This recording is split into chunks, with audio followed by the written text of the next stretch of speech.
Bonjour mes amis, j'espère que vous allez bien. اليوم إن شاء الله غادي نشرح الدرس الثاني للجذع مشترك علمي فرنسية في الكيمياء اللي هو extraction, séparation et identification d'espèces chimiques. كنا قرينا في الدرس الأول لي زيسبيس شيميك، عرفنا كيفاش كنعرفوا واحد لي سبيس شيميك كيتواجد ليا في واحد الميلونج ولا في واحد السوليسيون ولا في واحد البرودوي. هنا غادي نعرفوا كيفاش غادي نجبدوا داك لي سبيس شيميك. غادي نبداو بواحد المقدمة. Depuis l'Antiquité, l'homme utilise les végétaux pour extraire des colorants, des parfums, des médicaments, tout en utilisant des méthodes traditionnelles.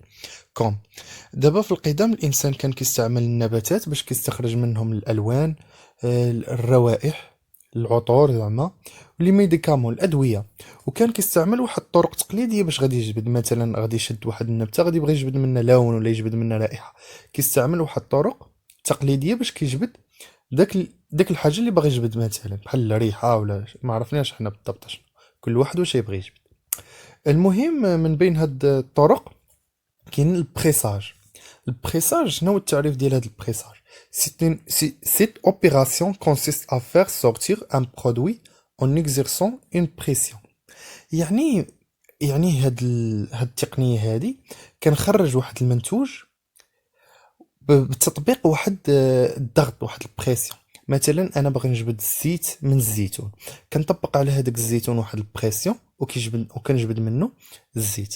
كاينين عندي دي زوتر ميثود كوم لا ديكونطاسيون، الفلتراسيون. المهم هادو لا داعي اللي نبقاو نعرفوهم حيت بساط. غادي نمشيو للمهمين. مثلا ديكوكسيون، اون بلاس لي بلانت دون لو فرويد، لو تو اي بورتي اون ايبوليسيون. عفوا هنا نبين هادو. لو تو بورتي اون ايبوليسيون لي كونستيتيون سو ديسولف دون لو. دابا مثلا غادي نشد واحد النبته، مثلا كاين اللي كيكون فيه السخانه كيدير ديك المخينزه ديك النبته، كيديرها في الماء، كيسخن الماء من بعد كيشرب داك الماء ديالها. كذلك ومثال هنا اش كنديرو؟ كنشدو لي بلونط كنديروهم فلو نسخنوهم حتى ليبوليسيون. ليبوليسيون كتعني الغليان، ايبوليسيون يعني الغليان صافي. ومن بعد هذوك المكونات كيذوبوا ليا تما. هاد الطريقه ولا هاد الميثود قديمه بزاف. دابا غادي نمشيو نشوفوا لي ميثود اللي فاش تقدم العلم ولينا كنستعملوهم. كاين عندي ليكستراكسيون بار سولفون، يعني غادي نستخرجوا واحد النوع كيميائي بواسطه واحد سولفون كيعني مذيب. هنا البرانسيب ديال هاد الميثود هادي ليكستراكسيون بار ان سولفون او اكستراكسيون ليكيد. دابا فاش غادي نقول لك اكستراكسيون بار ان سولفون، مثلا نفترض عندي واحد الكاس فيه الماء والسكر، داك السكر دايب ليا في داك الماء، انا باغي نجبد داك السكر من الماء صافي. يعني خاصني ندير واحد السولفون، واحد المذيب الاخر هو اللي غادي يمكنني نجبد داك السكر. هذه كتسمى لي اكستراكسيون بار ان سولفون او اكستراكسيون ليكيد. يعني غادي نجبد ليكيد بواسطه ليكيد هو السائل، نجبد سائل بواسطه سائل اخر. هاد l'opération NIT, l'extraction par un solvant ou extraction liquide permet d'extraire une espèce chimique dissoute dans un solvant. يعني هادي كتمكنني نجبد واحد ليسبيس شيميك دايب ليا في واحد السولفون، في واحد المذيب، مثلا السكر دايب ليا في الماء à l'aide d'un autre solvant appelé solvant extracteur. يعني انا باغي نجبد داك السكر مثلا اللي دايب ليا في الماء بواسطه واحد المذيب اخر كيتسمى ليا سولفون اكستراكتور، يعني هو اللي غادي يمكنني باش نجبد داك ليسبيس شيميك اللي باغي نجبدو انا. هنا شوا دو سولفون اكستراكتور، يعني هنا غادي نبدا نعرف كيف خاصني نعرف داك السولفون اللي باغي انا نجبد به. مثلا عندي نبقاو حنا داوينا على السكر والماء، مثلا السكر دايب ليا في الماء، هذاك السولفون اللي ندير انا اللي نبغي نجبد به السكر كيتميز ليا بواحد الخصائص.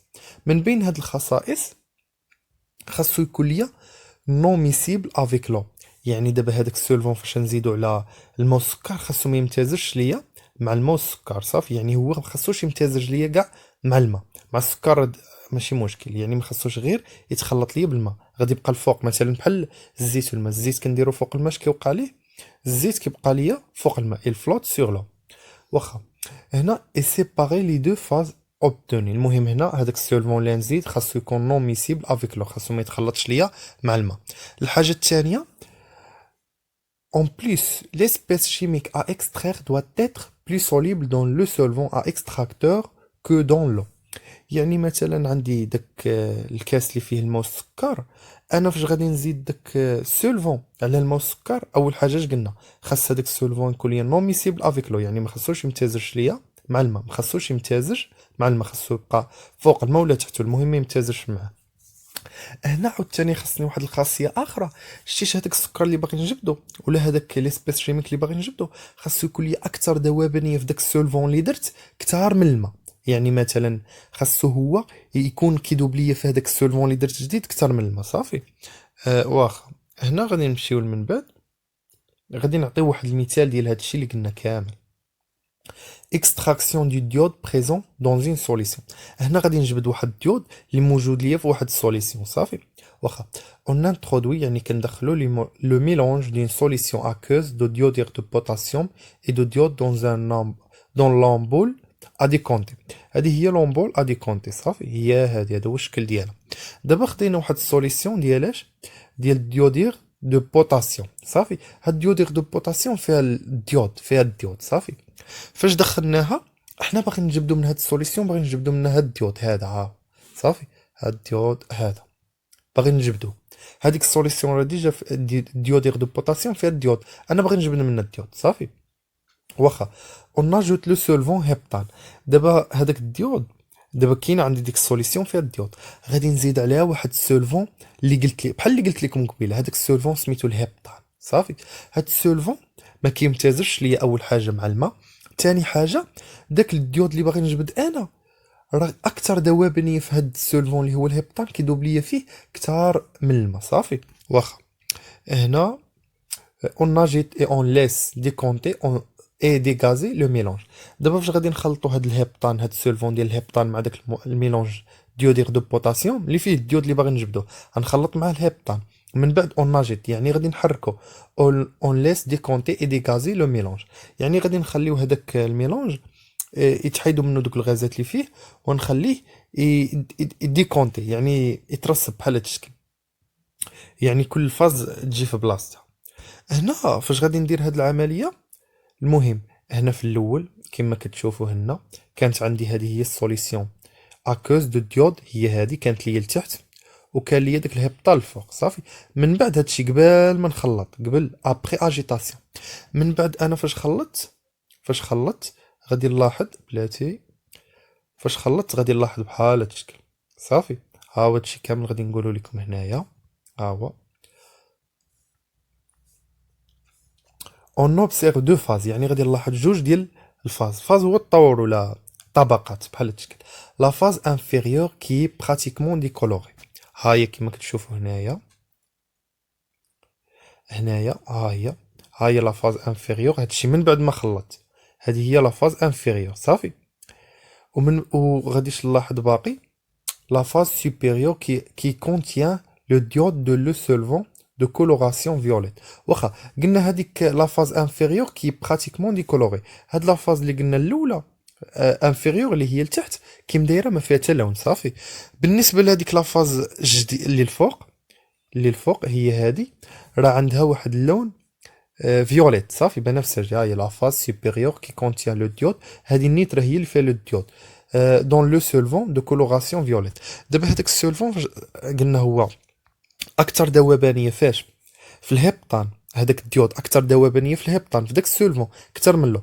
صافي دابا اش غادي يولي يدير ان فوا انا غادي نحرك، غادي يمشي هو يمشي ليا للهبطان، هذاك الديود غادي يمشي للهبطان. علاش؟ حيت هو اكثر ذوبانيه في الهبطان، والهبطان قلنا نون ميسيبل افيك لو، غادي يطلع ليا الفوق. صافي بحال هذا الشكل اللي كتشوفوا فيه.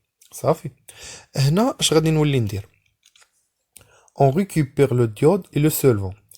Après évaporisation du solvant on recueille le diode solide. المهم دابا هنا فاش حصلت على هذا الشكل هذا، ها هو حصلت على هذا الشكل.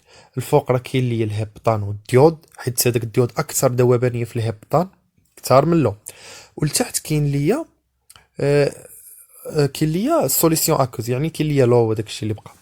المهم هنا اش غادي نولي ندير، غادي ناخذ واحد البيشير يعني واحد الكاس، عفوا هنا غادي ناخذ واحد الكاس، غادي نولي نحل هذا الروبيني هذا ونبقى نخوي بشويه بشويه حتى يختفي ليا هاد لا فاز انفيريور هذه اللي كتسمى ليا نيت لا فاز اكوز، كتسمى ليا لا فاز اكوز. اون فوا غادا تخوى ليا غادي يبقى ليا غير هاد الفاز هذا، غادي يبقى ليا غير هاد الفاز، ها هو اللي هو فيوليت اللي فيه الهبطان والديود. فاش غادي يبقى ليا هاد لافاز خاصني عاوتاني نتخلص من داك الهبطان. غادي نولي جو شوف لا سوليسيون، يعني هنا غادي نبدا نسخن داك السوليسيون. وعلى فكره هاد الهبطان راه كيتبخر ليا دغيا، ان فوا غادي نبدا انا نسخن غادي يتبخر ليا وغادي يمشي وغادي يبقى ليا الديود في الاخير. صافي، هيا ابري ايفابوريزاسيون دو سولفون اون روكوي لو ديود سوليد. صافي، غيبقى ليا داك الديود سوليد في الاخير اللي هو صلب. دابا غادي نمشيو لواحد العمليه اخرى اللي هي اكستراكسيون بار هيدروديستيلاسيون، اللي كتسمى ليا بالعربيه الاستخراج بالتقطير المائي. صافي، هنا غادي نعطي واحد المثال نيت باش تفهموا. ليكستراكسيون دو لويل اسونسيال دو لا لافوند.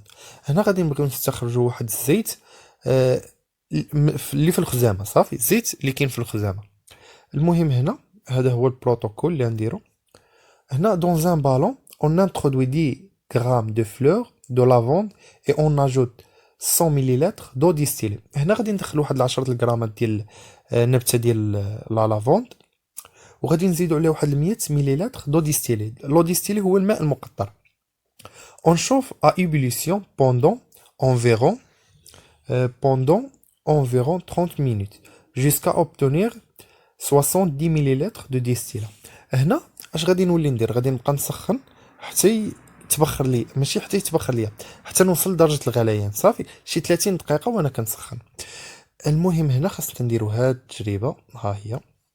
هنا غادي ناخذ واحد البالون افون، يعني هي هادي اللي عندها هاد الشكل، هاد البالون هادي غادي ناخذها، غادي ندير فيها نبته ديال الخزامه، هي هادي، وغادي ندير فيها لو ديستيلي. صافي، من بعد غادي نستعمل واحد الترمومتر غادي ندخلوه هنا. هاد الترمومتر غادي يبقى الترمومتر اش كيدير؟ كيقول لي درجه الحراره. صافي، وغادي ناخذ واحد الحاجه اخرى هي هادي ريفريجيرون. وهنا كاين عندي هنا فين غادي ندير التسخين. صافي، هنا شوف بالون، هنا غادي بحال بيكا بنسين ولا شي حاجه، المهم شي حاجه اللي تسخن ليا بيك بنسين. ماشي بيك بنسين بالضروره، غير شي حاجه تسخن ليا وصافي. هنا قلنا هادي ريفريجيرون. صافي، هنا هادي سورتي اونطري دو لو، انا غادي نشرح لكم هادشي بالتفصيل. وهادي ايبروفيت غادي انا نشرح لكم هادشي بالتفصيل. دابا هنا هنا قلنا كاين عندي الخزامه وكاين عندي لو ديستيلي. ان فوا غادي نولي نسخن بهادي، ان فوا غادي نبدا نسخن اش غادي يوقع؟ غادي يبدا ليا البخار ديال الماء وديال داك الخزامه، يعني الزيت ديال ديك الخزامه غادي يبدا يطلع ليا في هاد البلاصه، غادي يبدا يطلع ليا هنا الترمومتر يعبر ليا درجه الحراره. المهم هو غادي يولي يطلع ليا ويدخل ليا من هاد البلاصه وغادي يدخل في الغيفريجيرون. صافي، هاد الغيفريجيرون غتكون بارده، يعني هنا غادي يكون ليا البخار، هذاك البخار غادي يخرج غادي يولي يجي هنا ياك. هذيك الغيفريجيرون اش دير لي؟ غادي تحولو من بخار لسائل. صافي، غادي تبردو غادي تحول ليا من بخار لسائل، غدير لي العمليه ديال ليكيفاكسيون، يعني من الغازي لسائل. خلاص، هنا غادي يكون كيدخل ليا الماء بارد هو اللي كيبرد، وفاش غادي يدخل الماء بارد مع بخار الماء غادي يخرج ليا الماء سخون من هنا. صافي، المهم بالنسبه فاش غادي يولي عندي داك السائل اللي غادي يبدا، قلنا كنا كان غاز ومع هاد الغيفريجيرون غيولي سائل، وداك السائل يكون فيه داك الزيت اللي كنقلب عليه انا، وفيه من بعد فيه لو. صافي، فيه لو حيت كان ليا هنايا لو. غادي يولي يجي ليا هنايا وغادي يجي يتقطر ليا هادشي كامل، هاد الديستيله كامله غادي تقطر ليا فين؟ في هاد لي بروفيت غادي. صافي، وغادي اش غادي يولي عندي؟ غادي يولي عندي لو وفوقو داك الويل اللي كنقلب عليه انا. المهم هنا هادو هما الاسماء ديال كل حاجه، ها هما. غتلقى واحد هو شوف بالون، هي هادي. جوج هو لو بويونت يعني الماء المغلى. ثلاثة المهم نمشيو لسبعة، سبعة لي بلونت هادو ديال لا لافوند. ثلاثة تيرمومتر. ربعة ريفريجيرون. خمسة هي اونتري و سورتي ديال لو. ستة ايبروفيت غراديي. 8 ديستيلا، يعني هادشي كامل كيتسمى ليا ديستيلا، اللي هادشي اللي في 8. ايوا صافي هادشي اللي كاين. المهم هنا دابا انا حصلت على هادي في الاخير. ان فوا حصلت على هادي اش غادي نولي ندير؟ صافي غادي نمشي غادي نحاول اما ندير شي طريقه كما قلنا في الاول باش نحيدو داك الزيت على الماء. يعني غادي نشد عاوتاني ديك الاومبول ادي كونتي اللي قلت لكم اللي دايره بحال هكا، غادي نخلط هادو هنا، هادو غادي نخويهم هنا صافي، ومن بعد غادي نخرج داك الماء وغادي يبقى ليا الزيت. هذه الطريقه. ولا غادي ندير شي سولفون اخر هو اللي غادي نشرحه لكم هنايا. Le distillat obtenu ne permet pas la récupération de l'huile essentielle par simple décantation. يعني هنايا راه ما يمكنش غادي بكل سهوله زعما ولا بواحد ديكونطاسيون عاديه غادي نخرج داك الزيت. يعني هنا خاصني نمشي ندير واحد الطريقه اخرى، نزيد واحد السولفون صافي. nous allons extraire cette huile essentielle à l'aide d'un solvant organique le cyclohexane. يعني هنا غادي نمشي ندير واحد السولفون اخر كيتسمى ليا السيكلوهكسان كما درنا في الاول صافي. هذاك السيكلوهكسان غادي يكون داك الزيت اكثر ذوبانيه فيه هو وهذا السيكلوهكسان ما كيمتزجش ليا مع الماء صافي. واش غادي يوقع؟ ما غاديش يمتاز. غادي نبدا نخلط عفوا شو هذيك رسمتها. المهم غيكون دير ليا بحال هكا هذيك الامبول ادي كونتي جو اجيت يعني غادي نحرك صافي. بلاتي نقاد لكم هادشي مقاد. المهم هنا عندي واحد الامبول ادي كونتي ياك، هنا غادي يكون لي داك الغوبيني. هنا فاش غادي نبدا نخلط عفوا هادي واخا ما مقاداش المهم غير اعتبروها مقاده وصافي. صافي. المهم فاش غادي نبدا نخلط قلنا هذاك السولفون غادي يتخلط ليا هو وداك الزيت اللي هو السيكلوهكسان ويطلعوا ليا الفوق، وغادي يبقى ليا الماء لتحت. غادي نحيد الماء صافي وغادي يبقى ليا السيكلوهكسان والويل. غادي نسخن غادي يتبخر ليا داك السيكلوهكسان وغادي نحصل في الاخير على الويل صافي. هنا غادي نمشيو للفقره الاخيره اللي هي لا كروماتوغرافي. هذه واحد الطريقه اخرى حتى هي باش كنسيباري ولا جيدونتيفي لي زيسبيس شيميك صافي. هنا غادي نمشيو كروماتوغرافي سور اون كوش مانس كنسميو سي سي ام صافي. كروماتوغرافي كوش مانس. هنا غادي نعطيو واحد التعريف على هاد الطريقه. سي تكنيك بيرمي دو سيباري اي ايدونتيفيي دي اسبيس شيميك بريزونت دون ان ميلانج. يعني هاد الطريقه كتمكنني باش نكشف ولا نكشف ولا نستخرج واحد لي اسبيس شيميك اللي هما عناصر كيميائيه اللي موجودين في واحد الميلانج. هنا المهم بوغ ايفيكتيي ان سي سي ام اون يوتيليز. باش نديرو هاد السي سي ام كنستعملو عندي واحد جوج ديال لي فاز، جوج ديال الاطوار. Une phase fixe est constituée d'une mince couche de gel de silice déposée sur une plaque d'aluminium ou de plastique. أنا نشرح لكم دابا. هنايا كما كتشوفوا هنايا هذه كاملة كتسمى ليا une phase fixe. هاد الفاز فيكس كتكون ليا من واحد الحاجة سميتها واحد الكوش مانس ديال الجيل دو السيليس. هو هذا هاد الجيل ديال السيليس راه محطوط ليا على واحد البلاك دالومنيوم. يعني هذه بلاك دالومنيوم ومحطوط عليها مثلا الفوق والتحت مغطيه به اللي هو جيل دو السيليس صافي. وكيكون ليا هاد البلاك كتقدر تكون ليا من الالومنيوم ولا من البلاستيك صافي. هذه كتسمى ليا اون فاز فيكس وكتسمى ليا عاوتاني اون فاز ستاسيونير صافي. عقلوا عليها. المهم هنا اون فاز موبيل. هذه الفاز الثانيه اللي كتكون منها كتسمى ليا اون فاز موبيل ولا اوليون صافي. هاد لي ليون سي لو سولفون dans lequel les constituants du mélange sont plus ou moins solubles. يعني هاد لي ليون هو واحد السولفون حتى هو كيكونوا لي هذوك المكونات ديال هذاك الميلونج كيكونوا اما كيذوبوا دغيا ولا شويه الذوبانيه ديالهم قليله. انا نولي نشرح لكم هادشي بالتفصيل. المهم دابا كنشد هاد البلاك اللي قلنا هاد الفاز اللي هي ستاسيونير. مثلا انا باغي نعرف واحد لي كونستيتيون ديال واحد الميلونج سي.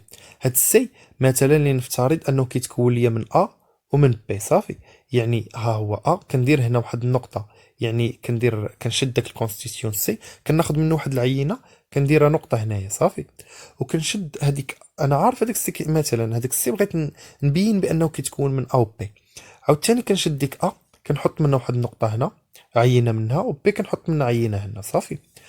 وهذا الشيء كامل اش كندير من بعد كنخشي في داك لي ليون. هذاك لي ليون ياك لي ليون قلنا هو واحد السولفون مثلا هذاك لي ليون هو هذا صافي سولفون. هنا كنشد هاد البلاك كامله كنخشيها في هاد لي ليون كتولي ليا بحال هاد الشكل.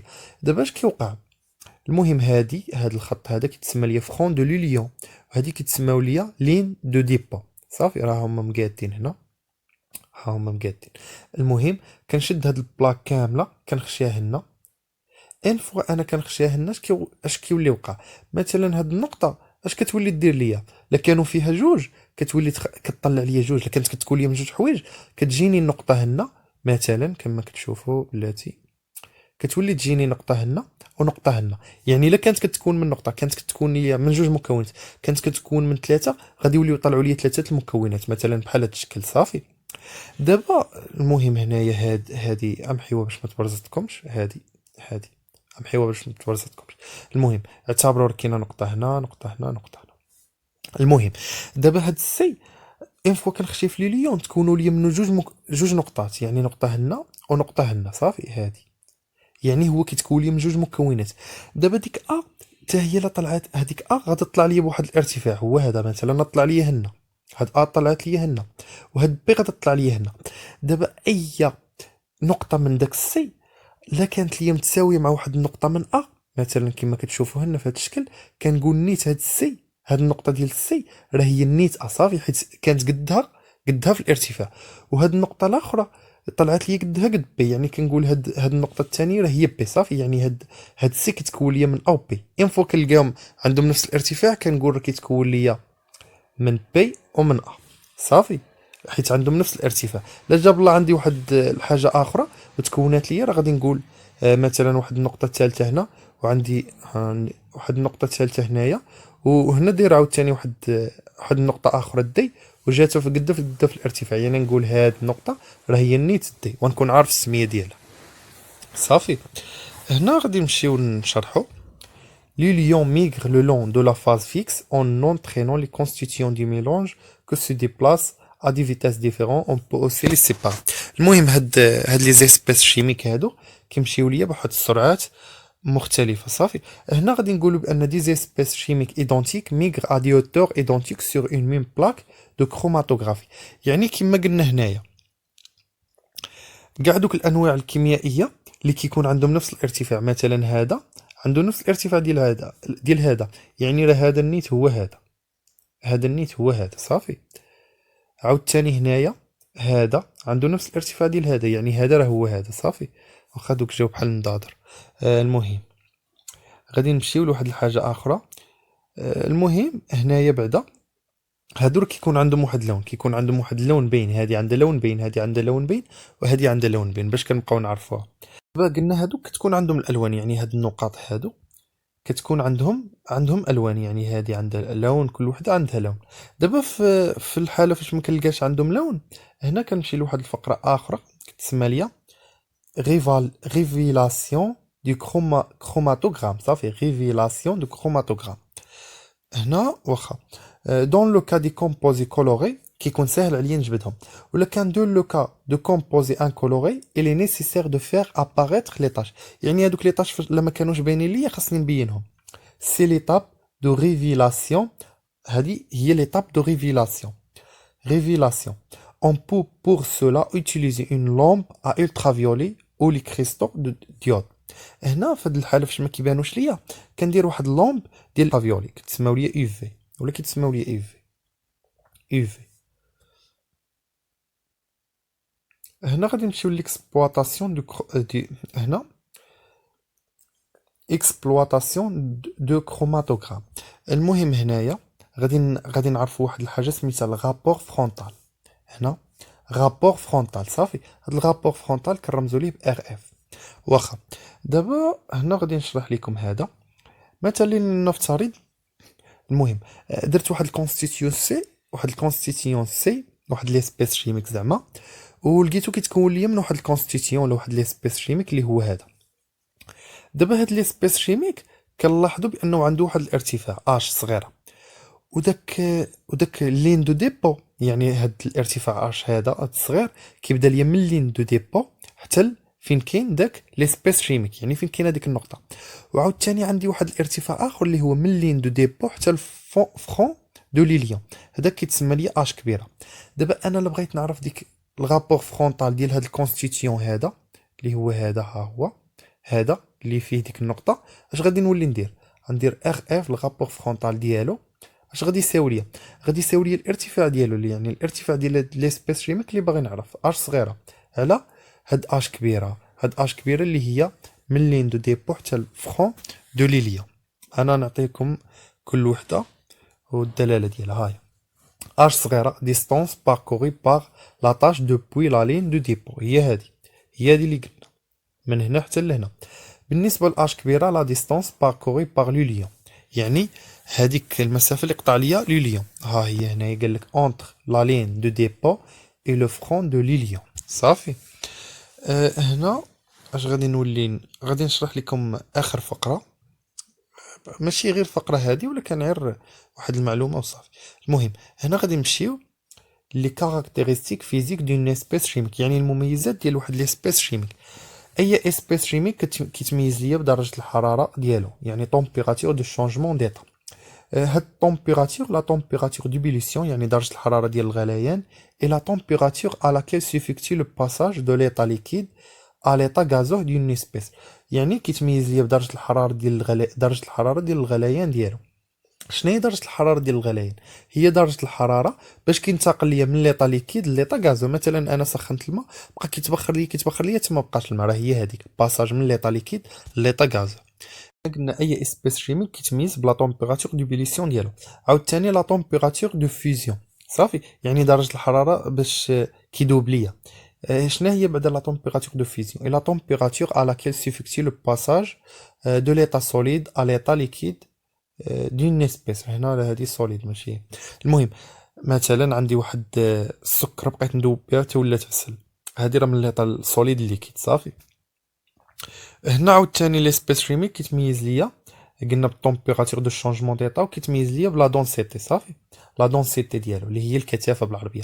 بالنسبه لا دونسيتي كنرمزوا ليها بالدي، وكتساوي ليا غو اللي هي لا ماس فوليميك الكتله الحجميه ديال داك الجسم سور لا ماس فوليميك ديال لو. صافي يعني الكتله الحجميه ديال الماء. عاوتاني كاين عندي واحد الحاجه كيتميز ليا بها الاسبيس شيميك، هي لا سولوبيليتي. il exprime la masse d'une substance que l'on peut dissoudre dans un litre d'un solvant donné. يعني شنو هي لا سولوبيليتي؟ هي ديك الكتله القصويه، يعني لا ماس ماكسيمال ديال واحد الكور ولا واحد السبستانس اللي كنقدروا ندوبوها في اطرو ديال الماء. صافي. والوحده ديالها هي الغرام على اللتر. نتمنى تكونوا استفدتوا من هذا الفيديو. ما تنساوناش من خالص الدعاء ديالكم ودعمونا بلايك وابوني. كنشكركم على المشاهده. نتلاقاو ان شاء الله في فيديو اخر.